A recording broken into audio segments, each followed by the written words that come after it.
Hello, and welcome to Talk This. It's dangerous to podcast alone. I'm your leading this week host, Madelyn. I'm your other host, Emma. Way to not play along. You should have said you were following. I'm not following. Well, you're literally, I say my name first, and then you follow. I feel like you're insulting me. Well, it's a strong start to our brand new side quest format. Strong indeed. You've picked an exciting week to tune in to Talk This, listeners, because we are test driving a new type of side quest for the past, year, right? Maybe longer. Yeah, it's been a while. We've been settled in to our friendly, familiar kind of news magazine format that had a bunch of different segments, but we've decided that we wanted to find space on the podcast to discuss topics in a little bit more depth. Because the way things were broken up in the side quest before, we sort of always had to rush through things, which was great. You got a little taste of everything. But starting this week, we roll into kind of a new schedule where instead, we've got kind of like a 3-episode rotation. So on the first week of the side quest, I'll be bringing a topic to the table that I'll be introducing, and then the two of us will be talking about. Then the next side quest, Emma will bring that same topic, and it'll be very similar, except that that time Emma will be the leading host, and I'll be the insulted following host. And then the third of the side quest rotation will be us talking about the games that we've played in the past 6 weeks. So expanding on what you know from side quests of yore, but hopefully being able to bring a little more variety to the table than me just saying, I played 1 game for an hour, or me saying, I played 6 games, let me talk about them all in 30 seconds each, so we can keep moving on this episode. Yeah. So hopefully it'll allow us to talk about games not just with more time for each, but with a little bit more breadth of experience, not just here's the recap of the hour that I played. Yep. So this week, like I said, I'm going to kick us off, and as you heard if you listened to last week's episode, the topic for this first inaugural side quest of the new format that still needs a title. I need to come up with what we're going to call these side quests. These deep dives. Don't call them deep dives, please. I'm not going to call them deep dives, but that's the idea of what we're doing here, is we're going to be talking about what makes a game fun to play with people of different ages and sort of inherent in that different skill levels. So before I jump in here to kind of actually talking about the topic, I want to give a little background as to why we're talking about this, why Emma and I in particular think this is interesting, and why people should care about this topic. So Emma and I, of course, find this interesting because we do play games and have throughout our lives done a lot of playing games with people of different ages and different skill levels. Our earliest gaming experiences were pretty much playing with our dad. Yep. Often playing local co-op games, starting out with stuff like Crash Team Racing, playing the Teenage Mutant Ninja Turtles games, X-Men Legends, Marvel Ultimate Alliance. Oh yeah, Teenage Mutant Ninja Turtles. You'd forgotten about those, hadn't you? I had. And eventually moving on to zombie shooter type games and other stuff. But also of watching him play games. I watched him play a lot of Civilization. Our early Kingdom Hearts must have been watching him play. Cannot imagine us at 6 and 4 really playing. But, I don't know. I'm sure we at least handed the controller off during the hard parts. Yes. And now that we are adult people, we play games when we're at Talk This HQ Philly with our younger sisters, Aurora and Milena, who are both not yet 10, so quite young gamers. And the experience of playing with them is obviously very different, for a lot of reasons, than the experience of the two of us playing together, or playing alone, or playing with our dad. And just recently we tried to make this is sort of what spawned the topic in my brain, was trying to get Mom to play Crash Team Racing. Mm-hmm. And you trying to get her to start Fire Emblem, which I That's think more has of a not joke than anything. yet been a success. But it made me think about, what makes a game fun to play when you're playing with people that are of different ages and different interests, but within that, of wildly different skill. And that's not necessarily like a dig at people, although it can also be a situation that happens with people of the same age. I was just talking to Clickbait Boyfriend about how when he was home recently, one of his friends is very good at Super Smash, and so he does not enjoy playing Super Smash with this person. Right. Because he gets crushed. Yeah. This is also my feeling about Super Smash with everyone. It's our feeling playing, what was it, Tekken 5 with our little sisters? Yes, exactly. Except we're the ones who have the low skill level. So I thought it would be interesting to dive into mechanically and content-wise and attitude-wise what can make that experience fun and what can make it go off the rails. So to talk a little bit about why this is important, and Emma, feel free to jump in at any time. But I guess it's the point is that I lead the beginning. Yeah, I was waiting for you to introduce the topic, so. Absolutely.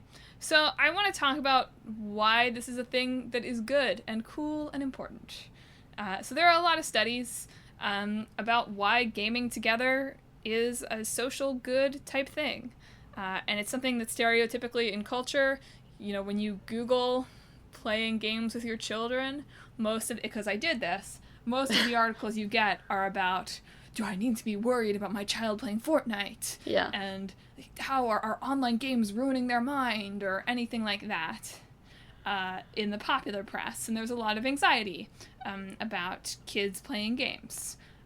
Or about parents that are too involved in their games and aren't paying attention to their children, and vice versa. Mm-hmm. But if you dive into the actual kind of scientific literature, there are a lot of positives for people within families, and I imagine that would extend to within friend groups or just within social groups in general, playing games together. I can't imagine that it's functionally different than doing any other shared activity, right? Yeah. A shared activity has benefits, right? When you do things with people, that's good for your relationships.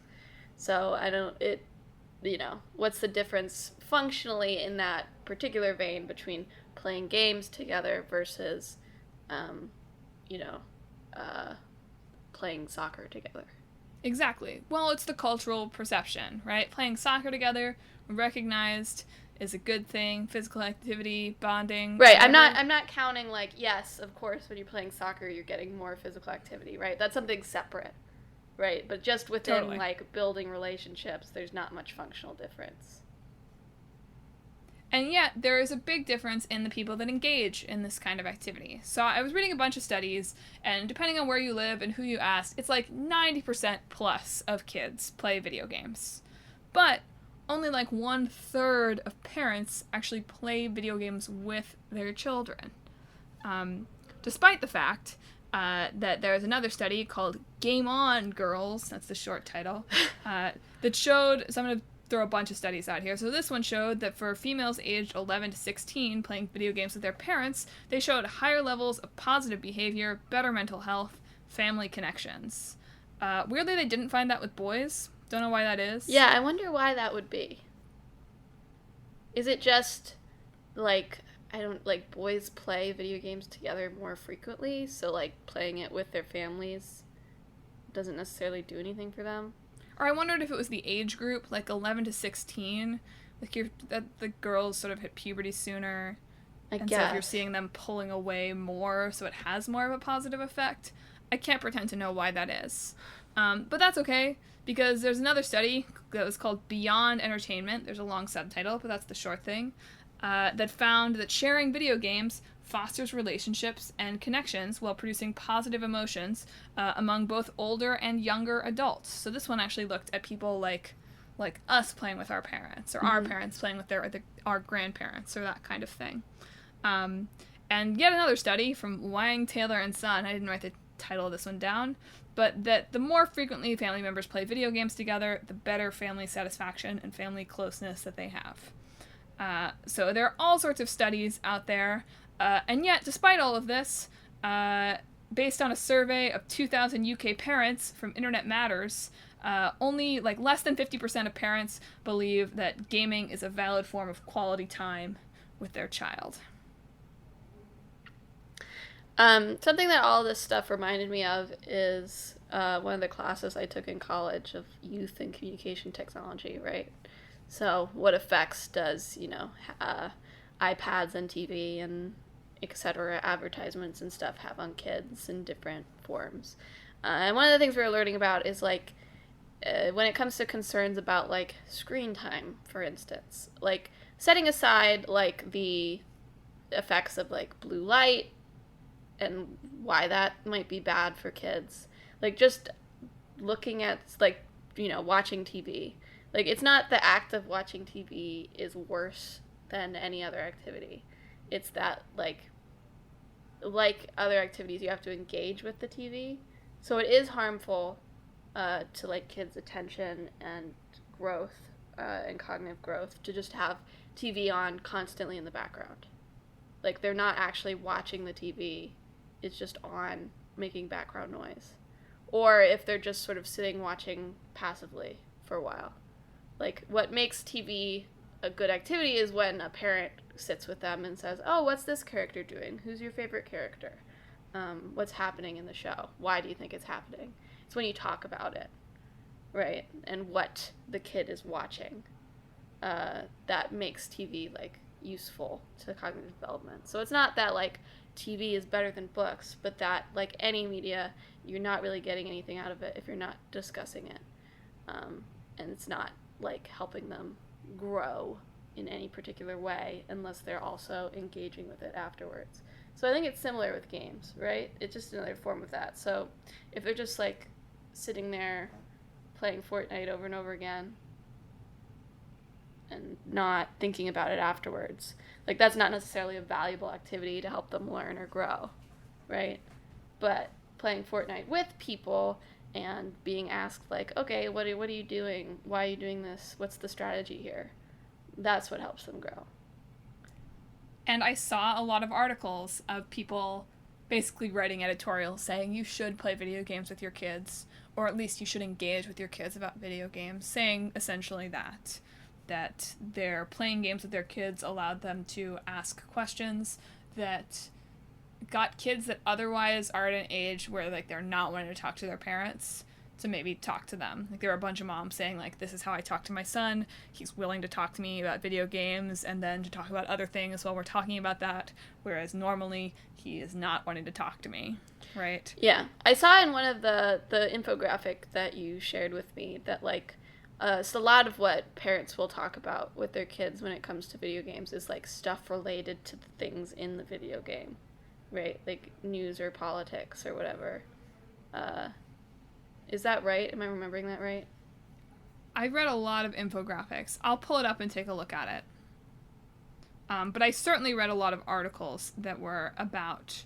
I read at least one article that was like, we use this as a grounds for morality. Of, like, we talk about, you know, if you're playing Grand Theft Auto, like, why are you doing what you're doing? And, like, is this something you would do in real life? Yeah, so here it is in the infographic. I can share this on our social media this week for you all to look at it. But parents who play and parents who don't play games are both just as likely to talk to their kids about the games their child plays away from home, which makes sense, right? It's like they're trying to make sure they're not over at a friend's house playing Grand Theft Auto. Yeah. Right? And topics related to a digital game that come up elsewhere. The news, school, movies, TV shows, I see. I had it backwards. So it's like when games come up after a shooting, that's when they talk about it.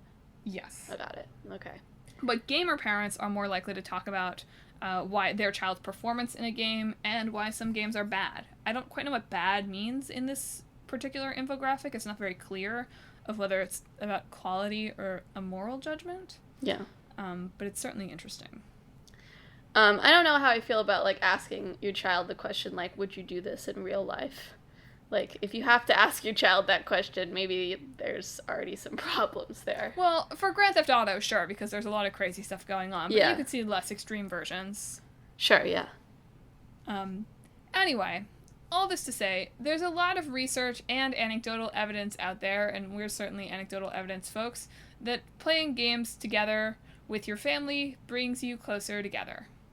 But that's relatively easy when you're now, like, in your 20s, relatively experienced gamers, like Emma and I. Like, the biggest impediment to the two of us playing together generally is, like, we don't live in the same place. Yeah, wait, no, tell the listeners the vicious attack you launched on me before we move on. What vicious attack? The study you found that was... Oh, yeah. So let's talk about why Emma's gaming habits are slowly drawing her away from the rest of the family. So according to a study by Tobias, Holter, and Neubauer, female university students, which I know Emma has graduated, but, like, we're looking at this, like, age group, I think, who are game players living at home playing single-player games, saw a negative impact on family relationships. Just a vicious attack. Targeted. Sorry, I just didn't see that coming up later, and I wanted listeners to know just how much you went out of your way looking for a study to insult me.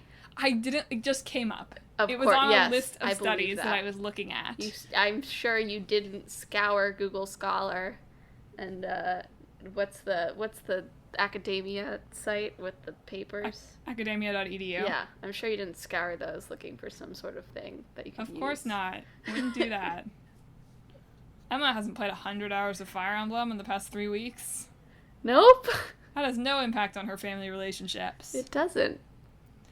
But now that we've laid the foundation and some of the groundwork about why playing with people around you is a good thing, let's talk about how that actually happens, what's ways to facilitate that, what are games that are good for that, what are games that are bad for that, and game types that are good and bad for that, and just get into it here.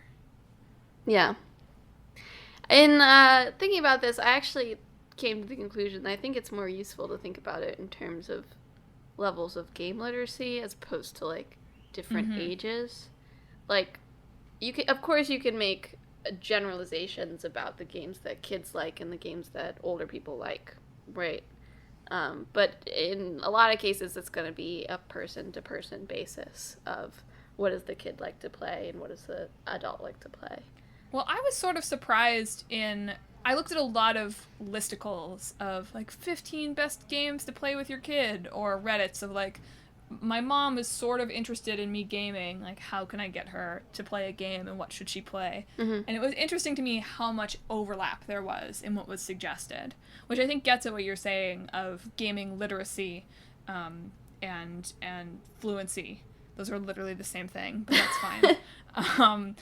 Having more of an impact than age. I think that there are some special considerations for kids and for, like, older adults that I want to talk about, but I think 80% of it does come down to familiarity and comfort with playing games or playing certain types of games. Right. So what we're talking about when we say game literacy is a lot of different things, I guess. At its most basic, it's being familiar with a controller, of which there are several different types of controllers, and yes, they all are similar, but there's slight differences in how you use a Nintendo or a PlayStation or an Xbox controller. I can't use an Xbox controller. This is my experience with gaming literacy, is when I'm now pretty used to my Switch controllers and those being a little different than my PlayStation ones, but man, I can't track Xbox buttons. Anyway, continue. So yes, there's all of those. And then you could go even farther and be like, do you know how to use PC gaming? Like, I don't know, I used, like, the WASD keys colloquially in conversation with my mom once, and she was like, the WASD keys? It's like, so if you don't know that that's, like, the same as the arrow keys, then I definitely knew that before you said it just now. Then it's like some people move with the WASD keys, some people move with the arrow keys on PC gaming. And I'm not super familiar with PC gaming. That's all I know. But you could even go farther than that, and then, you know, you get to handhelds and whatever. You can go beyond. But having familiarity with being able to use a controller. But then it's also like talking about games. So being able to sort of, you know, genre classifications are nonsense, but being able to sort of classify what it is and then have familiarity with that genre so that you're able to recognize, like, the similar controls, right? So you're like, oh, this is one where you have to jump from platform to platform. I played some Mario, I can pick this up, right? Versus all you've played is Mario and then you pick up a first-person shooter, right? But if you go from first-person shooter to first-person shooter, those have a similar control scheme that you're familiar with. I think it's interesting that you bring up Mario, because the various Mario games were top of the list, like, for both younger players and older players. Because not only is Mario a familiar character, but also all of the games, I don't mean this as a dig, all of the games are more or less the same. Mm-hmm. Not only are the mechanics relatively simple overall, like, you run and jump. There are some power-ups that you will eventually learn how to use them. Right? Right. But from game to game, those don't change that much. So if you're an older adult who has at some point played Mario on the arcade, or even just like seen Mario in popular culture, not only are the mechanics pretty easy to pick up just relative to the scale of complexity of controls, but they're also more likely to be familiar to you. Right. But there was also, in speaking of sort of genre literacy, something I hadn't thought of is not only just familiarity with, this gets me when I'm doing first-person shooters, right? Because I have to think about controls that are relatively standard across them because I don't play it very often, right? But not just control literacy, but also trope literacy. I was reading about, on one of these Reddit threads, of somebody talking about how do I teach my mom how to play, you know, when you're playing an RPG or something, and you see someone who's dressed in white and has a staff, you know that that person's probably a healer, right? Or if you see a treasure chest on the ground, you know you can probably go open it up. Or you know that talking to NPCs 5 times in a row is not going to yield new information. Yeah. Right? Whereas these are things that might be brand new to someone who has never played those games before. So not only do games often assume relative control literacy within the genre, but even more than that, they'll assume you sort of understand some basic tropes. Right. That can be really intimidating to someone that is new to that world.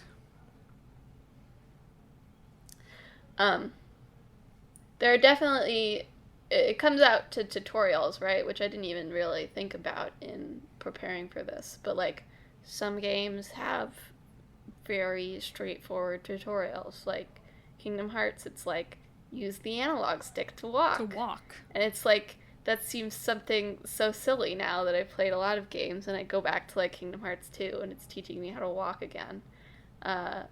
But for somebody who has never picked up a controller before, and I don't know why they're starting with Kingdom Hearts, I'm not sure if that, I would recommend that as somebody's first game. But, you know, they don't necessarily know how to do all those obvious things, right? So they need that scaffolding at the very beginning.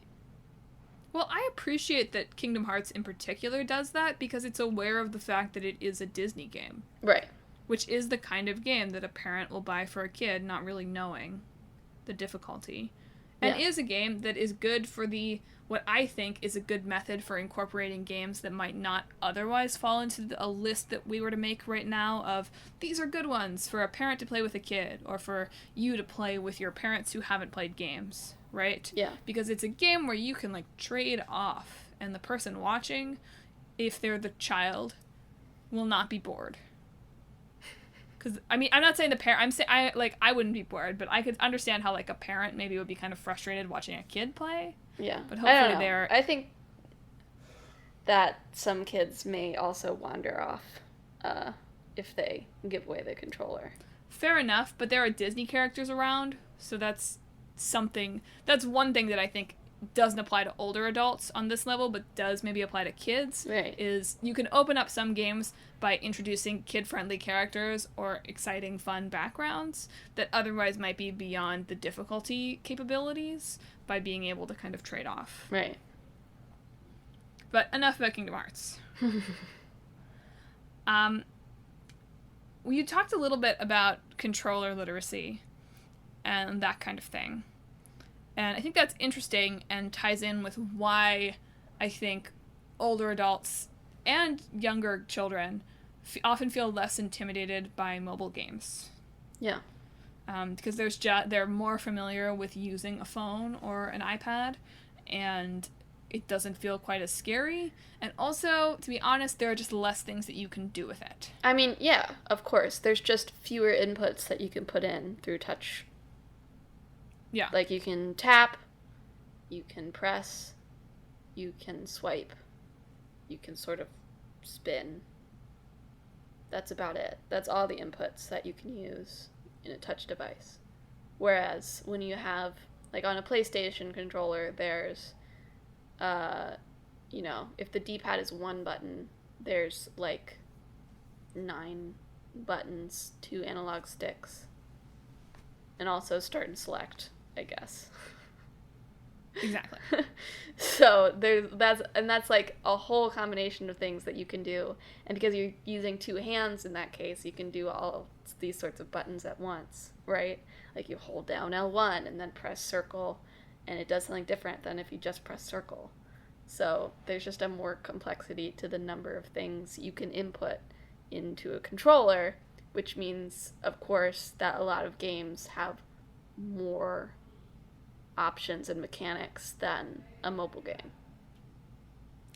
But I also think that this ties into, and I wanted to talk about this a little bit, Nintendo has a huge reputation for being like the family-friendly game company, right? Right. And I feel like that really blossomed during the days of the Wii for a number of reasons that I want to talk about. But I also think it's because, more so than PlayStation or Xbox, they really took handheld games seriously. Right. I mean, I think it goes back further than that. It was actually an issue for them back when, like, the first Mortal Kombat came out, because Sega used the fact that they didn't censor the blood as a marketing tool. That actually really hurt Nintendo for a while. So, like, they're considered family friendly because that has just been their values for a while. And in fact, I think it's only been recently that they've started actually like putting games on the system that are like Doom is on the Switch now, or Wolfenstein is on the Switch now. Whereas if you go back to the Wii, it was like No More Heroes and some zombie games were the only ones that I can think of that wouldn't be like family appropriate, quote unquote, according to Common Sense Media or whatever. That's fair. And I think a lot of that is their branding and their reputation and the kind of games that they release. But I think also looking at their catalog, you see a lot of family usable games, right? Yeah. I mean, obviously, the big, gigantic one, right, is Wii Sports. Yeah. Because Wii Sports gets around those usability issues and the feeling of lack of literacy by giving you the ability to, like, swing your arm in ways that you know how to do, even if you've never played a video game. Right? Yeah. I know how to swing a tennis racket, even if I have never sat down with a controller in my hand. And so more people can play because you've found a way to grandfather in those folks to a video game with other experiences. Right. Which is, again, I think why Mario also feels very family usable. Because if you've ever played Mario, it's the same. Same idea with Rock Band, to a slightly lesser extent. Same idea with games like, maybe, Mario Kart. A little bit less so than Mario, a little more complicated, but if you've played one of those kart racers, you probably have an idea of how to play that. Yeah. Tying it back to games literacy for a second, like, the other thing with Mario is why it's such a good entry game, is, like, you can play 2 levels of a Mario game and you've got the gist of it. Mm-hmm. Right? You can talk about your experience with Mario, what you think about Mario. You have a complete picture of Mario after about 3 levels. Right? You've learned about the power-ups, you know how to jump and run, and yes, different levels are different, it might be more difficult, other things are happening, but you know what Mario is after you play 3 levels. Whereas if you dropped someone into something like, The Last of Us, or, Braid, or what are other games that we've talked about on the show, or Yakuza. Mm-hmm. Like, do they have the full experience to talk about those games after 2 hours? Probably not. Probably not. Just because, and it's not even like that it's narrative based. Those are the ones that I came up with off the top of my head. But it could also be like mechanical based things. Like they introduce new mechanics later in the game that you can't fully talk about if you aren't talking about those mechanics. But it's just that it has more going on overall than Mario does, which isn't like a knock or anything. It just means that they're bigger and they have a different focus. But like stuff like Mario or Mario Kart, like you play one track of Mario Kart, you know what Mario Kart is. So that's something that's easier to get people into because they very quickly get an understanding of what it is that they're doing. Exactly. And I think something that's important in games that you are playing together with people is, if it's going to be successful for people of varying levels of literacy, you have to have one level of playability of the game that is like, it's basic, right? Yeah. It's not that hard to pick up. Mechanics are pretty easy.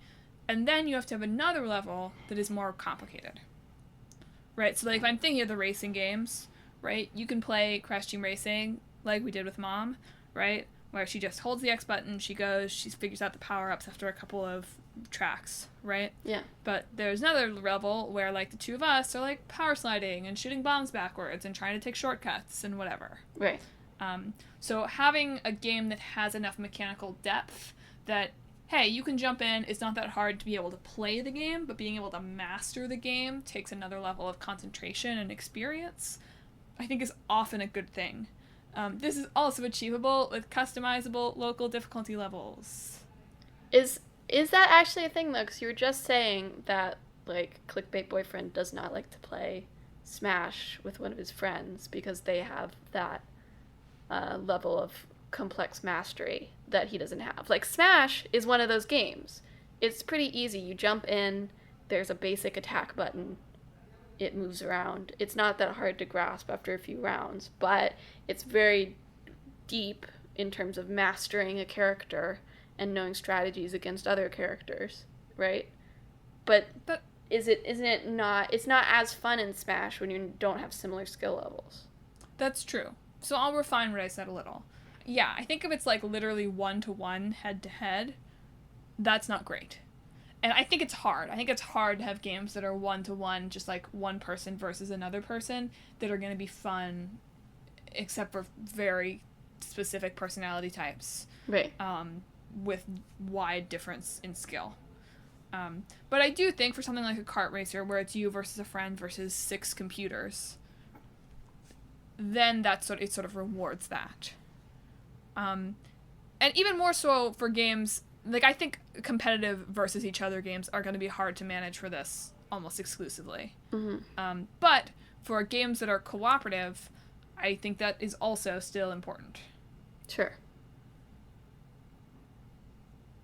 I mean, I would totally agree with you on cooperative games. Yeah.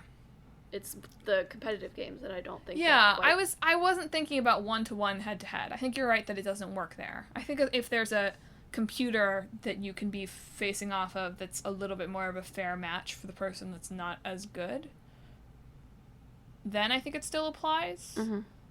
But maybe you're right. Because also, games that can be great are games that require pretty simple mechanics and are pretty luck-based. Mm-hmm. Right? Like, I'm thinking of Mario Party. Like, there are still some mini Is Mario Party fun, though?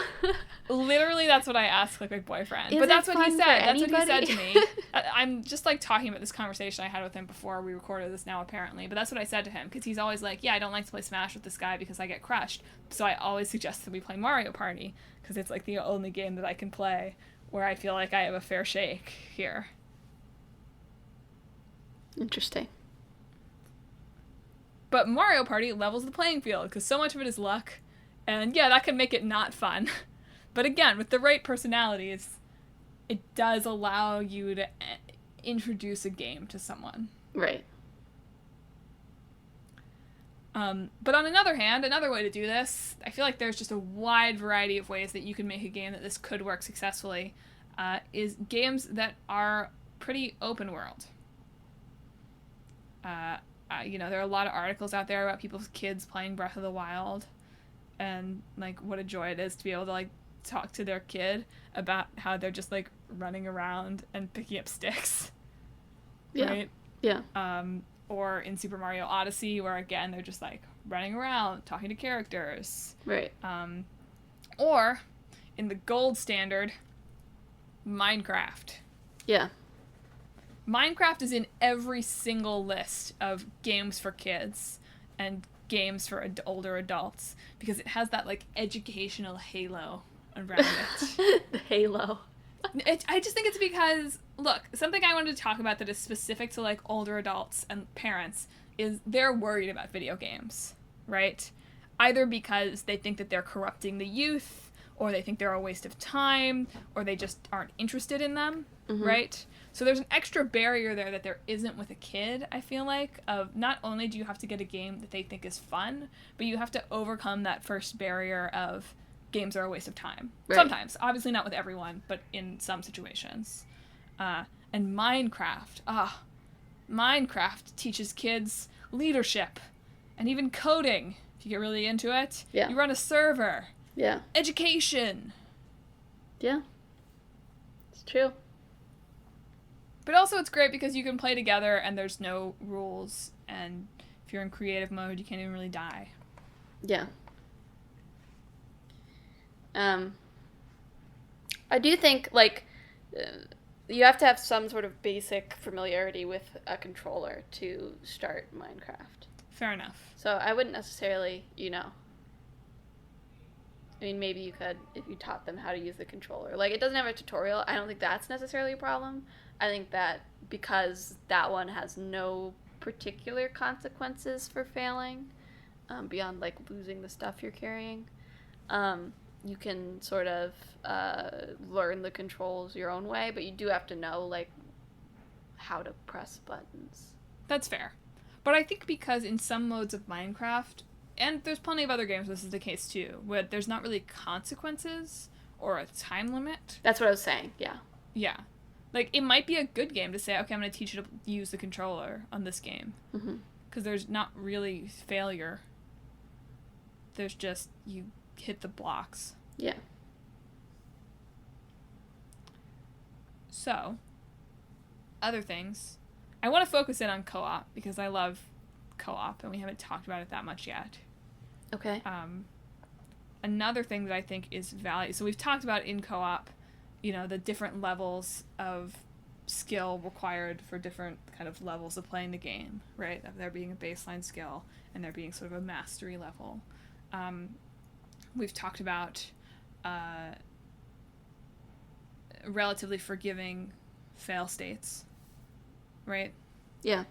I think also often valuable is the ability of one person to carry the team. Like, really? I'm thinking of something like Marvel Ultimate Alliance, or I don't know, any of the sort of like big Gauntlet, Dark Legacy, or any of the sort of like multiplayer beat 'em ups like we played with Dad. Yeah. Right? Okay. I don't remember being bad at those games, but I feel like I could not have been great at first.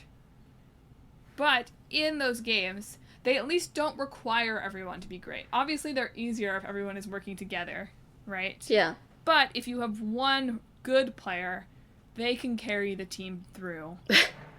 Or, like, the Lego games, right? Yeah. They, more than just, like, it's great if one person could really carry the team if necessary. More what I'm saying the essential part is it cannot require 100% concentration or 100% focus or whatever from every member of the team. Yeah. Like, I remember this was a game that I really enjoyed, and the mechanics of were not that complicated. That might be good to play with, like, an older adults, but not with kids. I can't remember what it was called. It was this game we were very into when I was in college for, like, 3 months of, like, it's like mission control, basically, and you're all on your phones, and they're connected. You can play with up to 4 people, and they're just, like, different, people just have to push buttons at different times, basically. Yeah. Which would be a game that would be great to play with someone older, right? Very easy to play, pretty quick to buy in. Would be very frustrating to play with, like, a 7-year-old. Because you just need the focus. So having the ability of one person who is better than the rest to help the other people along is good. Sure. I'd buy that. I don't know. What else do you think helps us along or actively destroys it? I mean, I generally think that competitive games are not going to be good for all ages. I think that competitive games, you have to be at the same skill level, or at least similar skill levels, for it to work. Because otherwise, like, either somebody is sort of pretending to suck for the other person's benefit, or the other person is just getting clobbered all the time. And this, no matter how many people you have, it's not just one-on-one. They have to be similar skill levels.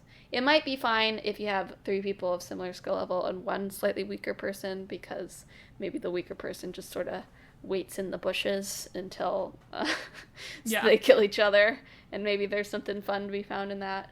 But I think competitive games overall are going to be hard to play with people of varying skill levels. I think cooperative games is where it is, in terms of co-op at least. I'd also been trying to think about a little bit, like, what games are fun just to, like, watch somebody else play, you know? Which is a lot harder of a question, I think, because that's a lot more down to personality, as well as, like, familiarity with the game, right? Like, I like watching you play Fire Emblem, but I don't think, like, anybody else would like watching me play Fire Emblem. You know? Yeah. I think one obvious thing is it's fun to watch somebody play a game that you've played. Yeah. At least to an extent. Because you have an attachment to the game, and if you care about that person at all, you care about how they react, you care about what they think of it, you care about the choices that they make, and it gives you something to talk about. Yeah. I think otherwise, the game either has to have a very engrossing story that is very woven through it, right? Yeah. Like, I think Telltale games are super fun to watch other people play. Or Telltale-like games in which it's mostly just choosing the dialogue options. Mm-hmm. Or something like Mario. That's pretty quick and dirty, and it's pretty obvious the success and failure. Yeah. But I think games that are, like, relatively action-oriented, not too much story, pretty repetitive, hard to watch, unless you care particularly about the game or about the people playing the game. Yeah. Like, totally different if you've got a bet on it. But... And I guess it's a little different with, like, esports, too, because that's about, like, skill level. Although, then again, I wouldn't, like, set my, you know, old lady friend who knows nothing about games and be like, watch these 2 nerds play games together for lots of money, you know? Yeah. But, yeah. Well, I think watching esports requires you to have some familiarity with the mechanics of the game. Yeah. Because otherwise it's not impressive, right? You don't know what's impressive. Right. Right. But I think overall, to me, the thing that is the most important in a successful gaming experience that is across levels or across ages or across experience is the attitudes of the people approaching it. Right. That the person who is more familiar needs to not overcoach, or more importantly, not expect that the new person playing the game is going to play it the exact same way they play it. Right. And let them have their own experience. And that the person who's new to it is willing to, or in this case it's sort of like the younger person is willing to ask questions. Yeah. I think more than anything else, it's if you're trying to introduce someone to gaming, you want to be able to have a conversation about it. Yeah. And that's what I think makes a game fun to watch, right? Is there something here that's happening that allows me to have a conversation with you about what's happening? Because otherwise I'm watching like a poorly paced movie. I'm flashing back to watching you play Breath of the Wild and wanting to die. In a this is entertaining way, or in a this is incredibly boring way? This is incredibly boring kind of way. Yeah. Just like getting distracted and being like, I'm gonna climb this mountain for no reason until I die. Yep. Watching Madelyn play Breath of the Wild was probably the most frustrating experience I've ever had watching somebody play a game. I don't know if I can express why, even after we've talked about all the You didn't things. bring the right attitude to it. You had to bring Clearly. the attitude of, I want to start a conversation with Madelyn about why she's climbing this mountain at random. And you didn't. Instead, you were thinking, what would I do in this situation? And getting frustrated. Yeah. Yeah. But yeah, I think if it's a parent showing it to a kid, or an older person showing it to someone who is unfamiliar, you need to be there to, like, talk to them about what they like. And if you're the player, you want to talk to the person who's introducing you about what they like about the game, or their impressions of the game, or if they have tips, if that's how you operate, or whatever.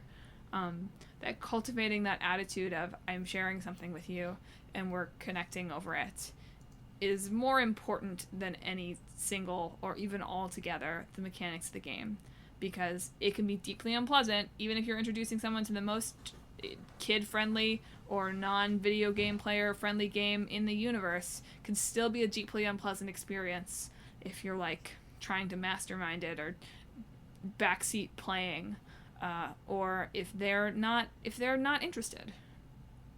If they're not there willing to say, hey, like, this is something that I'm new at, and I want to find out why you like it. Yeah. And if it's not Nintendo, you've picked the wrong place to start. Oh, no. Just kidding. Sort of. Bunch of people said Portal. So, people are wrong.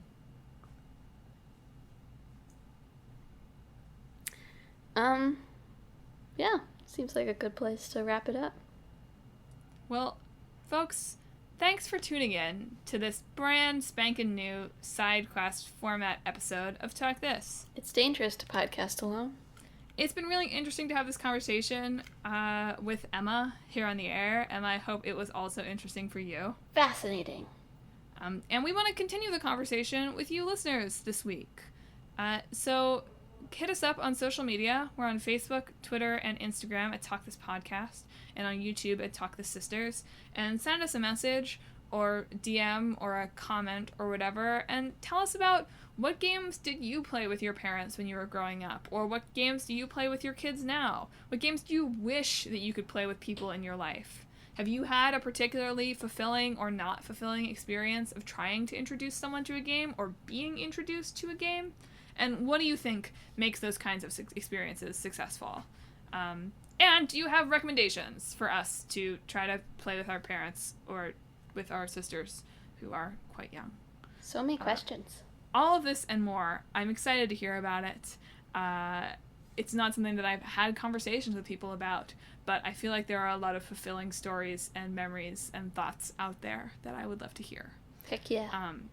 You can also reach out to us and learn more about the show in general on our website, www.talkthispodcast.com, where in addition to on the contact page saying, oh my gosh, I love playing Fortnite with my great uncle, or whatever, you can read more about the show, see the games that are in the hat, read more about me and Emma, and yes, we are sisters, and our family relationship about games, I guess, is just fine, even though Emma plays single-player games and doesn't talk to anyone. Just kidding. That's me. And also check out our blog, where you can read the Clickbait Boyfriend series, which is about me sharing a game that was unfamiliar with someone and watching them play it, and why that's fun. Wow. And also a split screen, where we are watching Boys Over Flowers for just another week, and My Hero Academia, also about sharing media in different forms. Well, we'll have like 3 more weeks of split screen with Boys Over Flowers, but we're only... We're behind posting the blogs. That doesn't mean we aren't watching. Finally, if you like the show, you should subscribe so you never miss an episode. We are on Apple Podcasts, Google Podcasts, Stitcher, TuneIn, Spotify, Overwatch, Pandora on the app, and many, many more. Did you say Overwatch? I did say Overwatch. What I meant to say was Overcast. Log into your Overwatch. Start a Look match. for us on Overwatch. The background music is now our podcast. We've signed a deal with Blizzard. They're putting in two new characters. They suck. They're real bad at everything, no matter what you do. They're great characters for you, experienced Overwatch player, playing with somebody new, like me and Emma. But all those places and wherever podcasts are downloaded, you can find Talk This. While you're there, leave us a rating and review, and maybe, if you're feeling like sharing video games with people in your life, share this particular episode with your friends, and see what memories they have of playing games, young, old, and everywhere in between. Next week, we're talking about some games. Mm-hmm. I looked at the hat earlier today, and I didn't recognize them. Well, it'll be a surprise. Or you can go back to last week and discover it for yourself. As always, this is just a ploy to make you download last week's episode to find out what we'll be talking about next week. Yep. So next week, we'll be talking about a game old and new and mashing them together in our main episode, Lovely Format. And the following week, Emma will be picking a topic for us to do this kind of discussion about on the side quest. You getting excited for your turn? Yeah, I gotta think of something. I'll have it by next week. I'm excited.